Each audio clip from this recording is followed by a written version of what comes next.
Hello friends, வணக்கம். நீங்கள் ரொம்ப நாள் எதிர்பார்த்துட்டு இருந்த ப்ளவுஸ் கட்டிங் வீடியோ. ப்ளவுஸில் நம்ம டைரெக்டாக அளவெடுத்து எப்படி கட் பண்ணணும் அப்படின்றத இதில் வந்து ரொம்ப தெளிவாக சொல்லி கொடுத்துருக்கேன். இது ஃபஸ்ட் டைம் பார்க்குறீங்கன்னா கொஞ்சம் புரியாது. இது வந்து ஒரு 2 டைம் 3 டைம் பாருங்கள், நிச்சயமாக புரியும். இது வந்து இந்த மாதிரி பண்ணிங்கன்னா ப்ளவுஸ் கட்டிங் ரொம்ப எக்ஸாக்டாக வரும். எக்காரணத்துக்கு கொண்டும் ப்ளவுஸை வச்சு கட் பண்ண வேண்டாம். அது ரொம்ப தப்பான ஒரு கான்செப்ட். கொஞ்சம் எக்ஸ்பீரியன்ஸாக இருக்கிறவங்க அதை பண்ணலாம். பட் நம்ம இப்போ பிகினர்ஸ்க்காக தான் நம்ம எல்லாமே பண்ணுறோம். ஸோ அவங்க ரொம்ப ஈஸியாக புரிஞ்சுக்கணும் அப்படின்றதுக்காக நான் உங்களுக்கு ஈஸியாக சொல்லி கொடுத்துருக்கேன். இந்த மாதிரி நான் வந்து நம்மளது வந்து கடை இருக்கிறனால நம்ம வந்து இந்த மாதிரி ஒரு மெஷர்மெண்ட் நோட் வந்து யூஸ் பண்ணுறோம். நான் இப்படி தான் ஒரு கஸ்டமர் நமக்கு அளவு ப்ளவுஸ் கொடுத்தாலும் கூட நான் இந்த மாதிரி புக்கிங் நோட் அதை வச்சு தான் நான் வந்து எல்லா மெஷர்மெண்ட்டும் நோட் பண்ணி கட் பண்ணுவேன். நான் வந்து ப்ளவுஸை அப்படியே போட்டு கட் பண்ணுற பழக்கம் எனக்கு ஆரம்பத்துலேருந்தே எனக்கு இல்லை. நீங்களும் இந்த மெத்தடை ஃபாலோ பண்ணுங்கள். நிச்சயமாக உங்களுக்கு ரொம்ப எக்ஸாக்டாக எந்த ஒரு கன்ஃபியூஷனும் இல்லாமல் வரும். அதே மாதிரி நம்ம வந்து ஒரு சில பேர் தப்பு பண்ணுறோம். எப்படின்னு கேட்டிங்கன்னா, இப்போ ஒரு மெஷர்மெண்ட் நமக்கு இருக்குன்னா அதே மெஷர்மெண்ட் தான் எல்லா ப்ளவுஸுக்கும் வரும் அப்படின்றத நீங்கள் நினைக்க வேணாம். ஒவ்வொருத்தர் உடம்பு ஒவ்வொரு மாதிரி இருக்கும். அதனால் நம்ம வந்து ஒரே ஒரு பேட்டர்ன் நம்ம ஒரு 32 சைஸுனால் அந்த 32 சைஸ் ஒரே மாதிரி பாடி இருக்கும் அப்படின்னு நீங்கள் நினைக்க வேண்டாம். கொஞ்சம் நிறைய மாறும். கை சுற்றளவு மாறும். கை கொஞ்சம் பெருசாக இருக்கும், கை சின்னதாக இருக்கும். இடுப்பு ஒரு சில பேருக்கு பெருசாக இருக்கும், சின்னதாக இருக்கும். இந்த மாதிரி நிறைய டிஃப்ரெண்ட் வரும். அதனால் எக்காரணத்துக்கு கொண்டும் நீங்கள் ஒரே மாதிரி ஃபாலோ பண்ண வேண்டாம். ஒவ்வொரு கஸ்டமரோட டேஸ்ட்டும் மாறும். ஒரு சில பேர் க்ளோஸ் நெக் போடுவாங்க, ஒரு சில பேர் கொஞ்சம் வைடாக போடுவாங்க, ஒரு சில பேர் நெக்கு ரொம்ப கீழே இறக்கி போடுவாங்க. அந்த மாதிரி உதாரணத்துக்கு பார்த்திங்கன்னா, கீழே நெக்கு இறக்குனா அதுக்கு ப்ளவுஸோட ஃபிட்டிங்கில் கொஞ்சம் கரெக்ஷன் வரக்கு வாய்ப்பு நிறைய இருக்குது. இந்த மாதிரி நிறைய விஷயங்கள் இருக்குது ப்ளவுஸ் கட்டிங்கில். ப்ளவுஸ் கட்டிங் வந்து நீங்கள் கண்டிப்பாக பொறுமையாக கற்றுக்கிட்டால் மட்டும்தான் உங்களுக்கு வந்து நீங்கள் ஈஸியாக கற்றுக்க முடியும். அதனால் இதை வந்து நீங்கள் ஃபுல்லாக பாருங்கள். இதில் ஏதோ ஒரு டவுட் இருந்தாலும் என்கிட்ட கேளுங்க. கண்டிப்பாக நான் உங்களுக்கு பதில் சொல்கிறேன் நிச்சயமாக. நம்ம வந்து ஏன்னா நம்ம லாஸ்ட் ஒரு 10 டேஸாக நம்ம தீபாவளி ஒர்க் ரொம்ப ஃபுல்லாக பண்ணிகிட்டு இருந்தோம். இப்போது இன்றைக்கி ஃப்ரைடே, இன்றைக்கூட நம்ம தீபாவளி ஒர்க் ஸ்டாப், அவ்வளோதான் முடிஞ்சுது. அடுத்த நாளையிலேருந்து ஃபுல்லாக டெலிவரி அந்த விஷயம் தான் பண்ணுவோம். அப்புறம் ஒரு சில பேர் நமக்கு வந்து ஆல்ட்ரேஷன்லாம் பண்ணிட்டு வருவாங்க. அவங்களுக்கு நம்ம கஸ்டமர்ன்றதுனால நம்ம அவங்களுக்கு வேணான்னு சொல்ல முடியாது. ஸோ இந்த மாதிரி வேலைகள் இருக்கனால இந்த லாஸ்ட் 2 டேஸ் நம்ம ஃப்ரீ தான். இன்னிலேருந்து உங்களுக்கு தொடர்ந்து நம்ம வந்து எல்லாமே சொல்லிக் கொடுப்போம். தொடர்ந்து நம்ம பாருங்கள். நம்ம சேனல் இதை ஃபஸ்ட் டைம் பார்க்குறீங்கன்னா மறக்காமல் சப்ஸ்கிரைப் பண்ணி ஆல் நோட்டிஃபிகேஷன் பட்டனை ப்ரெஸ் பண்ணிவிடுங்க. இந்த வீடியோ உங்களுக்கு யூஸ்ஃபுல்லாக இருக்கும் அப்படின்னு நீங்கள் நம்பினீங்கன்னா மறக்காமல் ஒரு லைக் மட்டும் பண்ணுங்கள். உங்களுக்கு தெரிஞ்சவங்களுக்கு ஷேர் பண்ணுங்கள். அவங்களும் கண்டிப்பாக கற்றுக்கிட்டோம். ஓகே, பார்க்கலாம். இந்த மாதிரி அளவு ப்ளவுஸ் நம்ம எடுத்துகிட்டு நீட்டாக அயன் பண்ணிவிடுவோம். முதல்ல நான் அயன் பண்ணிட்டேன். நீட்டாக அயன் பண்ணிக்கணும். நீங்கள் எந்த கஸ்டமர் ப்ளவுஸ் கொடுத்தாலும் முதல் வேலை நீட்டாக அயன் பண்ணிவிடுங்க. ப்ளவுஸை திருப்பி போட்டு, சரிங்களா? நீட்டாக அயன் பண்ணிவிட்டு தான் நீங்கள் மெஷர்மெண்ட் எடுக்கணும். நீங்கள் அப்படியே அவங்க கொடுத்த ப்ளவுஸை கசகசன்னு இருக்கும், கொஞ்சம் சுருக்கமாக இருக்கும், அப்படிலாம் நீங்கள் மெஷர்மெண்ட் எடுக்கக்கூடாது. நீட்டாக ஃபஸ்ட் கிளாஸாக அயன் பண்ணிவிட்டு இந்த மாதிரி திருப்பி போட்டு கரெக்டாக அந்த ஷோல்டர் ஜாயின் பண்ணுற பார்த்தீங்களா, ஃப்ரண்ட் டு பேக்கு ஜாயின் பண்ணுற அந்த இடத்துலேருந்து கீழே என்ன அளவு இருக்கோ அந்த அளவு அப்படியே நீட்டாக ப்ளவுஸ் லென்த் ஃபஸ்ட்டு மார்க்கிங்கே நம்மளது ப்ளவுஸ் லென்த்து தான். அதை வந்து நீங்கள் மார்க் பண்ணிக்கணும். அது வந்து கரெக்டாக இப்போ கஸ்டமர் கேட்பாங்க, கரெக்ஷன் கேட்பாங்க. அதாவது வந்து எச்சா வேணுமா, கம்மி வேணுமா, இந்த மாதிரிலாம் கேட்கும்போது அதையும் நீங்கள் மனசில் வச்சுட்டு எக்ஸ்ட்ரா வேணுன்னா எக்ஸ்ட்ரா பண்ணிங்க, குறைக்கணும்னா குறைச்சிங்க. ஓகே, அடுத்து பார்த்திங்கன்னா பாடி மெஷர்மெண்ட் பின்னாடி பக்கம். அதாவது வந்து நம்ம ஜாயிண்ட் அந்த தையல் 2 பக்கம் தையல் இருக்குது பார்த்தீங்களா, அந்த 2 தையல் கரெக்டாக இருக்கிற மாதிரி 2 பக்கமும் மெஷர்மெண்ட் பண்ணிங்க.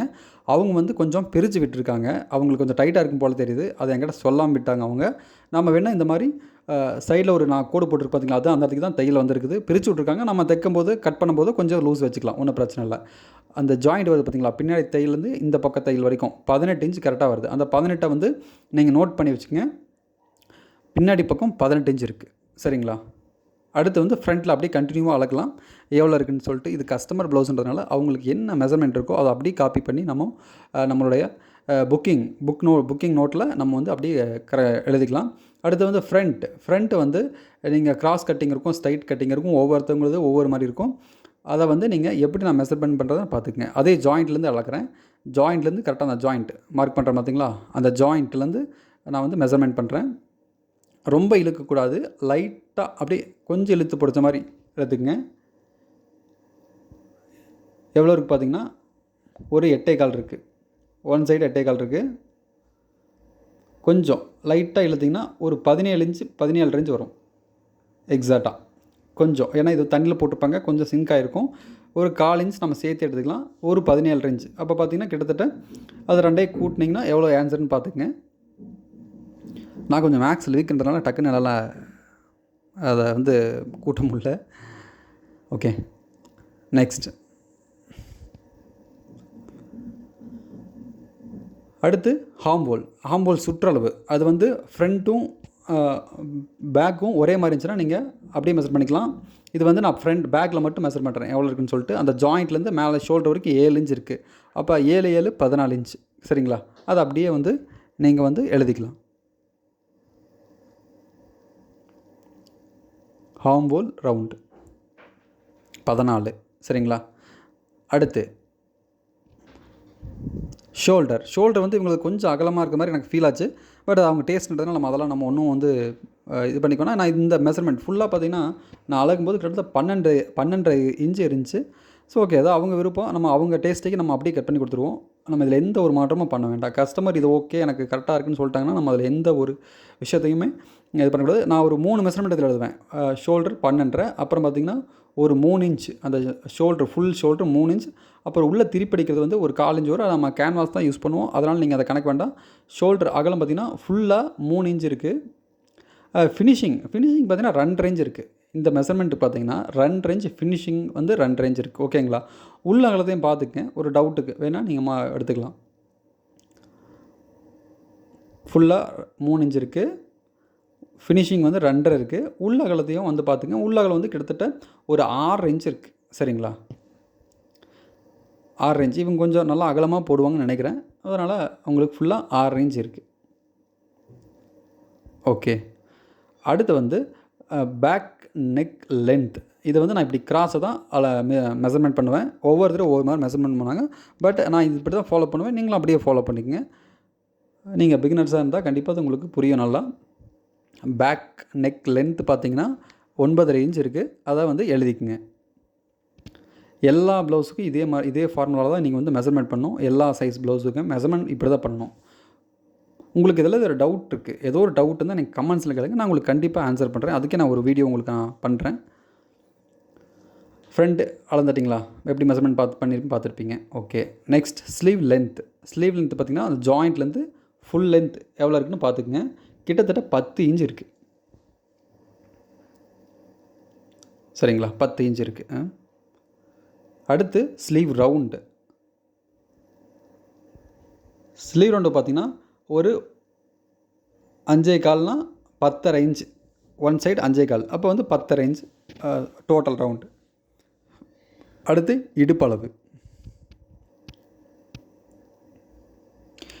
பார்த்திங்கன்னா அந்த நம்ம ஹூக்கு கட்டுறக்கு எக்ஸ்ட்ரா நம்ம கட் பண்ணுவோம் ஸ்டிச் பண்ணியிருக்கோம் பார்த்தீங்களா? அங்கேருந்து கொஞ்சம் ஒரு தள்ளி நீங்கள் மெஷர்மெண்ட் பண்ணணும். எவ்வளோ மெஷர்மெண்ட் பார்த்துக்க. 27 இன்ச்சு கரெக்டாக இருக்குது. ஓகே, அடுத்து இன்னும் நான் என்னென்ன மெஷர்மெண்ட் நான் எடுக்கணும்னு மட்டும் நல்லா நோட் பண்ணிக்கங்க. இந்த சென்டர் டாட், பெரிய டாட் இருக்குது பார்த்தீங்களா? அந்த சென்டர்லேருந்து கரெக்டாக நீங்கள் மெஷர்மெண்ட் பண்ணணும். அந்த சென்டர் டாட்லேருந்து கரெக்டாக எவ்வளோ சைடு ஓப்பன், இதுதான் சைடு ஓப்பன் நான் சொல்லுவேன். சைடு ஓப்பன் பார்த்திங்கன்னா எவ்வளோ இருக்குது? 2 இன்ச் இருக்குது. 2 இன்ச். அதை 2 இன்ச்சையும் மார்க் பண்ணிக்கங்க. இதெல்லாம் எதுக்கு இந்த மெஷர்மெண்ட்லாம் எடுக்கிறோன்னா, நீங்கள் புதுசாக கற்றுக்குறீங்கன்னா எந்த ஒரு டவுட்டும் உங்களுக்கு வராது. அதுக்காக தான் இந்த மெஷர்மெண்ட்லாம் நம்ம எடுக்கிறோம். அப்புறம் ஃப்ரண்ட் லென்த் பார்த்திங்கன்னா நம்ம நெக்கு மேலேருந்து அந்த பட்டி யோக்கு வைப்போம் பார்த்திங்களா? யோக் பட்டி அது வரைக்கும் எவ்வளோ இருக்குன்னு நம்ம மெஷர்மெண்ட் பண்ணிக்கணும். அடுத்து வந்து இந்த டாட், இந்த பெரிய டாட்டை வந்து எந்த அகலத்துக்கு வச்சுருக்காங்க அப்படின்னு பார்க்கணும். இது வந்து 1 இன்ச் வச்சுருந்தாங்க. அந்த 1 இன்ச் நம்ம அப்படியே காப்பி பண்ணிக்கலாம். நம்ம வந்து ஒருத்தவங்களுக்கு மெஷர்மெண்ட் எடுத்து கட் பண்ணணுன்னா நம்ம இந்த அளவுக்கு எல்லாத்தையும் நம்ம எடுக்க தேவையில்லை. ஏன்னா நம்ம ஒரு அளவுனா இவ்வளோ தான் வரும்னு சொல்லிட்டு நம்ம பண்ணிக்கலாம். பட் ஒரு மெஷர்மெண்ட் ப்ளவுஸ் கொடுத்து எனக்கு இந்த மாதிரி தான் வேணும்னு சொல்லிட்டாங்கன்னா நீங்கள் அதில் எந்த ஒரு மாற்றமும் பண்ணக்கூடாது. சரிங்களா? அடுத்து வந்து இது வந்து சென்ட்ரு, அந்த வந்து சென்ட்ரு அது வந்து எவ்வளோ வருதுன்னு நீங்கள் பார்த்துருப்பீங்க. அடுத்து வந்து ஃப்ரண்ட் லென்த் அந்த டாட் வரைக்கும் எவ்வளோ மெஷர்மெண்ட் இருக்குது அது ஒரு அளவு. அந்த டாட்லேருந்து கீழே ஃபுல் லென்த், அதாவது வந்து அந்த யோக் பட்டி வரைக்கும் அது ஃபஸ்ட்டு வந்து 9 இன்ச்சு, அப்புறம் அதுக்கப்புறம் 11.25 இன்ச் இருக்குது. சரிங்களா? நீங்கள் இப்படி தான் மெஷர்மெண்ட் ஃபுல்லாக எடுக்கணும். இந்த மாதிரி மெஷர்மெண்ட் ஃபுல்லாக எடுத்து நீங்கள் ப்ளவுஸ் கட் பண்ணும்போது ரொம்ப எக்ஸாக்டாக வரும். இதில் உங்களுக்கு ஏதோ ஒரு சந்தேகம் இருந்தால் நிச்சயமாக என்கிட்ட நீங்கள் கமெண்ட்ஸ் பண்ணுங்கள். அடுத்து வந்து இதில் ஏதோ ஒரு டிசைன் இருக்கா, ஸ்லீவ் டிசைன் இருக்கா, இது எல்லாத்தையுமே நீங்கள் ஃபஸ்ட்டே கஸ்டமர்கிட்ட கேட்டுக்கணும். கேட்டு நீங்கள் எழுதிக்கணும். அப்போ தான் நம்மளுக்கு வந்து எந்த ஒரு டவுட்டும் வராது.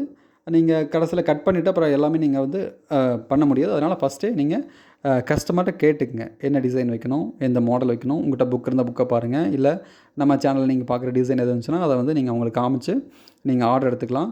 அது மாதிரி எல்லாத்தையுமே எல்லா விஷயத்தையுமே இந்த நோட்டில் வந்து எழுதிக்கணும்.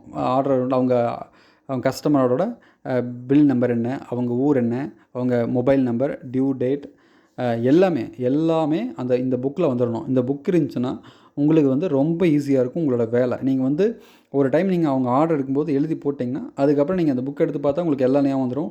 நீங்கள் அவங்க சொல்லும்போது எல்லாத்தையும் நீங்கள் ஞாபகம் வச்சுருக்க முடியாது. அந்த மாதிரி தான் நிறைய பேர் தப்பு பண்ணுறாங்க. அந்த தப்பை எக்காரணத்துக்கு கொண்டு பண்ண வேண்டாம். அதனால தான் நான் இந்த புக்கு நம்ம ஷாப் வச்சேன்னா இந்த மாதிரி ஒரு 10 புக்கு வச்சேன். நம்ம பிரிண்ட் பண்ணிட்டோம். அப்படியே நம்ம இதை பார்த்து தான் ஃபாலோ பண்ணுவேன்.